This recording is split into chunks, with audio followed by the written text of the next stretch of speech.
గాయత్రి గారు నమస్తే అండి. నమస్తే అండి. సారీ నా విజువల్ నమస్తే. ఏంటి ఇప్పుడు మీకు అండి ప్యానెల్ లో అందరికి గుడ్ ఈవినింగ్ అండి. Good evening madam. మీరు చాలా రోజులుగా మాట్లాడుతున్న మాటలు, తెలుగుదేశం పార్టీకి సపోర్ట్ చేస్తున్న మీడియా రాస్తున్న రాతలు ఈ రోజు సునీతారెడ్డి గారి నోటి నుంచి వచ్చాయి.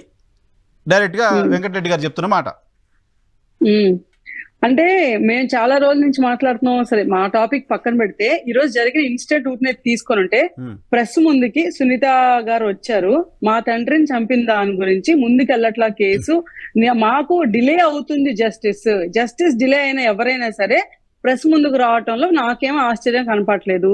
అండ్ ఇందాక ఒక పాయింట్ ఉంది ఆవిడ మాటల్లో, కాన్ఫ్లిక్ట్ ఆఫ్ ఇంట్రెస్ట్ అంటే లైక్ వాట్, ఒకప్పుడు ప్రూవ్ అవ్వకముందు ఇనీషియల్ గా వాళ్ళ నాన్నగారు చనిపోయినప్పుడు పక్కన జగన్మోహన్ రెడ్డి గారు, ఆ విజువల్స్ కూడా ఇప్పుడు వైరల్ అవుతున్నాయి, పక్కనే జగన్మోహన్ రెడ్డి గారు నించోని ఏ దర్యాప్తు జరగక ముందే మా బాబాయ్ని ఎలా చంపారు అని చెప్పి ఒక స్కెచ్ గీసి క్లియర్ కట్ గా ఒక ఐడియా ఇచ్చినట్టుగా ఇచ్చాడు ఆయన. అప్పుడు కూడా పక్కన సునీతారెడ్డి గారు ఉన్నారు, మీరు గమనించుకొని ఉంటే. ఆ రోజు ఏ దర్యాప్తు జరగక ముందు ఎవరివైనా గబుక్కున తండ్రినో బాబాయ్నో ఇంట్లో మేనమావనో లేకపోతే సొంత చెల్లినో ఇంట్లో వాళ్ళు చంపుతారు. ఇంట్లో వాళ్ళని ఎవరు అనుమానించడం కండి. ఇప్పుడు మా ఇంట్లో దొంగతనం చేస్తే నేను గబుక్కున్నప్పుడు నా శత్రువులు ఎవరు లేకపోతే దొంగోడు ఎవడని బయటికి చూస్తాను కానీ ఇంట్లో ఎత్తుక్కోను కదా, ఇంట్లో వాళ్ళు దొంగతనం చేశారేమోనని ఎవరన్నా అనుకోం కదా ఇంట్లో వాళ్ళు చేస్తారని. So the minute she realised as the case కొంచెం ముందుకు వెళ్లే కొద్దీ వాళ్ళకి నిజాలు తెలిసే దస్తగిరి అనే అతను బయటకు వచ్చి అప్రూవర్ గా మారి మొత్తం విషయం చెప్పినప్పుడు కదా ఎవరికైనా నాలెడ్జ్ వచ్చింది. నాలెడ్జ్ వచ్చినప్పుడు వాళ్ళ ఫాదర్ గురించి ఆవిడ ఫైట్ చేస్తున్నారు. దీనిలో ఇప్పుడు టీడీపీ పార్టీ ఎంత ఉంది, బీజేపీ, జనసేన, వైసీపీ, అసలు పార్టీస్ పక్కన పెట్టి నా తండ్రికి జరిగినా కూడా నేను మీడియాకు ముందుకు వస్తే దాన్ని కూడా ఎవరైనా వచ్చి ఎద్దేవా చేస్తా, నువ్వే చంపించావేమో, నీ ఫ్యామిలీ చంపించిందా అంటే ఇంతకన్నా సిగ్గులంతనం ఇంకోటి ఉంటుందా? ఆ రోజు వైఎస్ జగన్మోహన్ రెడ్డి గారు అంత కాన్ఫిడెంట్ గా ప్రెస్ ముందుకి 2019 ఎలక్షన్స్ ముందు వచ్చి కాన్ఫిడెంట్ గా ఇది చంద్రబాబు నాయుడు చేయించాడు, కాన్ఫిడెంట్ గా ఇది బీటెక్ రవి చేయించాడని మా మీద బురద చల్లినప్పుడు, నీ మీద ఆల్రెడీ నువ్వు బురదలో కూరుకుపోయి మీ అవినాష్ రెడ్డి మీ ఎంపీ మీద సిబిఐ కేసులుండి నీ వెనకాల తిరిగితే అరెస్ట్ కూడా చేయబోతున్నారు అంటే ఇంత జరుగుతున్నప్పుడు రాష్ట్రం అంతా హూ కిల్డ్ బాబాయ్ ఇన్నిసార్లు అడుగుతున్నప్పుడు అంటే మినిమం రెస్పాన్సిబిలిటీ లేదా యాజ్ ఎ సీఎం మాటమాటికి? అంటే నీ మీద నమ్మకం కావాలి కదా. నేను మీ కొడుకుని నన్ను కాపాడండి అన్నప్పుడు మా కొడుకు మంచోడే చేయటం మనకు తెలియాలి కదా. మీ కొడుకు మీద ఏమి చేసి ఉండాలి జగన్మోహన్ రెడ్డి? ఏమి చేయక్కల ఒక ప్రెస్ కాన్ఫరెన్స్ ఎందుకు పట్ల ఇప్పుడు దాకా ఆ రోజు ప్రెస్ ముందుకు వచ్చి జరిగింది అని అది కాదండి, నేను ఇది చేయబోతున్నాను, సునీతారెడ్డి గారికి జరిగింది ఇది కాదని కాన్ఫిడెంట్ గా చెప్పమనండి. ఆ రోజు విజయసాయి రెడ్డి గారు అంటే ఎవరు, విజయసాయి రెడ్డి గారి పొజిషన్ ఏంటి వైసీపీ పార్టీలో అంటే నాకు తెలిసిన వరకు నంబర్ 2 అంటారు. అది అవునో కదా, పార్టీ ప్రధాన కార్యదర్శి, what ever it is number. అంటే అప్పట్లో 2019 అప్పటికి at least is like number 2 position. అంటే జగన్మోహన్ రెడ్డి గారు ఏ డిసిషన్ తీసుకున్నా ఆయనే దాన్ని వ్యక్తపరుస్తారు, మొత్తం చెప్తారు చేస్తారు అని అంటారు. అలాంటి వ్యక్తి అక్కడికి వచ్చి అంత ఇర్రెస్పాన్సిబుల్ గా అది గుండెపోటు అని చెప్పడం, సాక్షి దాన్ని హెడ్ లైన్స్ గా వేయటం. అందరూ వేశారు. నేను టీవీ9 లో ఉన్న టీవీ9 లో కూడా వేసాను గుండెపోటు అని.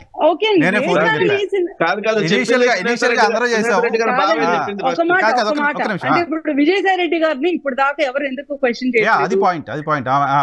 విజయసాయి రెడ్డి గారిని ఇప్పుడు దాకా ఎవరు ఎందుకు క్వశ్చన్ చేయట్లేదు అంటే ఇప్పుడు బయటకు వచ్చి నీ కొడుకు నేను చెప్పినప్పుడు అదే కొడుకు న్యాయంగా అంటే నిబద్ధతో నేను నిజమైన స్వచ్ఛమైన కొడుకు, నేను ఏ తప్పు చేయలేదు, నేను తప్పు చేసినాడు ఎవరిని కాపాడట్లేదు.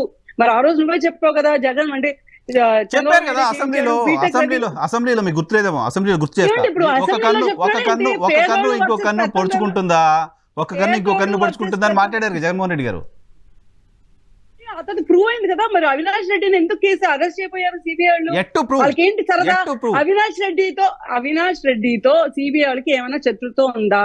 ఇందాక వెంకటరెడ్డి గారు మాట్లాడతా అప్పుడు జరిగింది ఏ గవర్నమెంట్ లో, చంద్రబాబు నాయుడు గవర్నమెంట్ లో, కాబట్టి వాళ్ళదే బాధ్యత వహించాలి.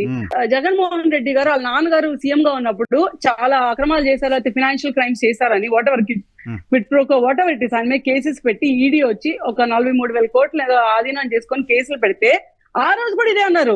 సోనియా గాంధీను అంటే రిలయన్స్ కంపెనీ వాళ్ళు కలిసి మా నాన్నని చంపించారని ఒకసారి అన్నారు. ఆ తర్వాత నన్ను అంటే ఒంటరి చేసి నా మీద కేసులు పెట్టింది సోనియా గాంధీ, ఇదంతా కక్షపూరితంగా చేస్తున్నారు అన్నారు. అంటే ఆ రోజు సిబిఐ వాళ్ళు నీ మీద కేసులు పెట్టినప్పుడు సిబిఐని సోనియా గాంధీ అంటే సెంటర్ డ్రైవ్ చేస్తుందని అప్పుడు అన్నప్పుడు ఈ రోజు వచ్చి అవినాష్ రెడ్డిని అంటే అనుమానం ఉందని చెప్పి సునీత గారు వెళ్ళి చెప్తే, వాళ్ళ అన్నయ్య గారి దగ్గరికి వెళ్ళి చెప్తే ఏముంది ఇప్పుడు అది చెప్తే బయటికి కావాలంటే వెళ్ళి జగన్ అంటే బీజేపీలో జాయిన్ అవుతాడు అవినాష్ రెడ్డి, నా మీద ఇది ఇంకో 12వ కేసు అయితే నాకేం పోయింది అని చెప్పి తేలిగ్గా మాట్లాడుతుంది ఎవరు? జగన్మోహన్ రెడ్డియా లేకపోతే మేమా లేకపోతే సునీత గారా? అంటే ఎవరు మీ తప్పు స్క్రిప్ట్ మాట్లాడినా మీ సరే- స్క్రిప్ట్ తెలుగుదేశం పార్టీ స్క్రిప్ట్ ఆవిడ వల్ల ఇది వేస్తున్నారని మా సజ్జల script రామకృష్ణారెడ్డి గారు కాదు. చెప్తున్నారు. అదే మా స్క్రిప్ట్ అని చెప్పి వాళ్ళు మాట్లాడితే అంటే ఇప్పుడు అంటే నారా వాళ్ళ కూడా పర్సెప్షన్ చెప్తారని ఏంటంటే చెప్పి- వాళ్ళ పర్సెప్షన్ ఏంటంటే ఆవిడ ఆయన భర్త ఆవిడ వాళ్ళ బావగారు వాళ్ళ ఇన్వాల్వ్మెంట్ ఉంది కాబట్టి అది తేలుతుందేమనే భయంతో, అది తేలితే వాళ్ళని అరెస్ట్ చేస్తారనే భయంతో వాళ్ళు అదర్ సైడ్ దాన్ని డ్రైవ్ చేసే ప్రయత్నం చేస్తున్నారు, దానికి తెలుగుదేశం పార్టీ హెల్ప్ తీసుకుంటున్నారు అనేది వాళ్ళు మాట్లాడుతున్నమాట. మరి ఇప్పటిదాకా సిబిఐ ఎందుకు ఆ కోణంలో దర్యాప్తు చేయలేదంటారు? సిబిఐకి తెలియదు అంటారా? లేకపోతే ప్రాథమిక దర్యాప్తులో వాళ్ళు ఎవరు ఎందుకు బయటికి రాలేదు పేర్లు? అంటే ఇప్పుడు వైసీపీ ఇప్పుడు దొంగడండి, మా ఇంట్లో దొంగతనం చేసిన వాడి ముందు నువ్వు మైక్ పడితే నేను దొంగతనం చేశానని చెప్తాడా? అంటే చెప్పలేదు కాబట్టి ఇటు మంచోట అయిపోతాడా? మనం అందరూ నమ్మాలా? నమ్మాలి అంటే నమ్మకంగా ఏదో ఒకటి జరగాలి. సునీతారెడ్డి గారు చెప్పిన దాని ప్రకారం సునీతారెడ్డి గారు మాట్లాడారు కరెక్టే, దానికి కూడా ప్రతిదానికి సునీతారెడ్డి మాట్లాడిందంటే టీడీపీ వెనక నుంచి మాట్లాడించింది. షర్మిలారెడ్డికి ఆస్తి ఇవ్వలేదంటే టీడీపీ వెనకుండి ఆస్తి ఇప్పించలేదు. ఏంటంటే ఇది నాకు అర్థం కాదు. రేపు పొద్దున జగన్మోహన్ రెడ్డి షర్మిలా గారు ఏమైనా భయమిస్తే నేను ఊరిని చెప్తా, నేను కొట్టుకొని డివోర్స్ తీసుకుంటే ఇంకేముంది, చంద్రబాబు నాయుడు దగ్గర డివోర్స్ ఇప్పించడం కూడా మాట్లాడతారు వీళ్ళు. అంటే వినేవాడు ఉండాలి కానీ చెప్పేవాడు ఎన్నని చెప్తాడంట. చూడు అలా ఉంది ఇలా చెప్పేది. మీరు ఇప్పుడు ఇది మీ ఇంట్లో అంటే ఇబ్బంది, మీ చెల్లి బయటకు వచ్చి మాట్లాడుతుంది, మీ సొంత చెల్లి బయటకు వచ్చి చెప్తున్నారు నాకు ఆస్తి ఇవ్వలేదు, అన్యాయం చేశాడు, చాలా ఆవిడ మీద కూడా చాలా తప్పుడు ఎలిగేషన్స్ చేశారు అని ఆవిడ క్లియర్ గా ఆవిడ ఛాలెంజ్ కూడా చేసింది. ఈ ఎలిగేషన్స్ అని నిజమని దమ్ముంటే గుండెల మీద చేసుకొని భారతీరెడ్డిని మాట్లాడమనండి. ఎందుకంటే ఆ రోజు అంటే సెంటర్ సోనియా గాంధీ గారి దగ్గరికి వెళ్ళినప్పుడు నా భర్తతో పాటు భారతీరెడ్డి గారు కూడా వెళ్ళారని కూడా చెప్పారు. మరి ఎందుకు ఇప్పుడు దాకా మీరు క్లారిటీ ఇవ్వట్లేదు? ఆవిడంతా సార్ అయ్యనార్ గారు ఒక మాట గాయత్రి గారిని షర్మిల గారి మీద తప్పుడు పోస్టులు పెట్టించిందే మీ తెలుగుదేశం నుంచి, వాళ్ళని ఆల్రెడీ అరెస్ట్ చేయడం కూడా జరిగింది. ఇప్పుడు షర్మిల గారు మీరు ఏం సమాధానం చెప్తారు చెప్పండి? షర్మిల గారి మీద వ్యక్తిగత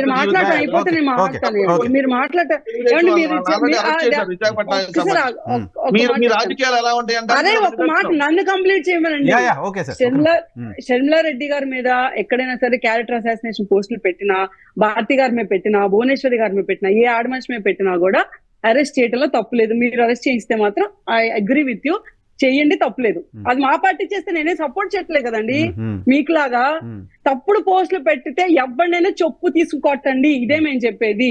అండ్ నెక్స్ట్ ఇంకా మీ డౌట్స్ ఏంటో నాకు తెలియదు. ఇందాక ఆయన మాట్లాడతా అంటే ఎలా ఉందంటే ఎటు తిరిగినా నువ్వు అటు చూసి జగన్మోహన్ రెడ్డికి చిన్న గీటు పడినా సరే చంద్రబాబు నాయుడు చేయించాడు అంటే ఏంటండి ఇది? నాకు అర్థం కాదు. మినిమం అసలు జనాలకు కొంచెమైనా బ్రెయిన్ పని చేస్తుందన్న కామన్ సెన్స్ కూడా ఉండదా ఏంటని నా డౌట్. ఏంటి ఇప్పుడు సునీతారెడ్డి గారు వస్తున్నారా తెలుగుదేశం పార్టీలోకి?